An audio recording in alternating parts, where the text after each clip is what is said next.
তো হ্যালো ভাই ব্রাদার, কি অবস্থা আপনাদের? তো হঠাৎ করে কালকে আমার ফ্রেন্ড একটা আমাকে মেসেঞ্জারে নক দিয়ে বলতেছে I custom challenge, custom challenge, custom করবে বলতেছে। তো আমি বলছি আচ্ছা ঠিক আছে, কাস্টম করা যাক। তা আপনারা অবশ্যই দেখেন আমি কাস্টমে ওরা কিভাবে পিটাই, এবং এটার দ্বিতীয় পার্টও আছে। তবু আমাকে ভালোবাসবে বলে বাসলে না। যত ভুল জামা আছে দেখো মনে, সব লিখে রেখেছি গোপনে। আমি চলে গেলে তুমি বড় একা ক্লান্ত রাতে।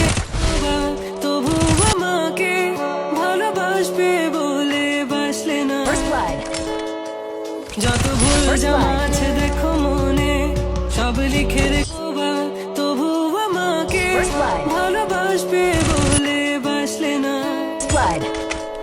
যত ভুল জামা আছে দেখো মনে, সব লিখে রেখেছি গোপনে। আমি চলে গেলে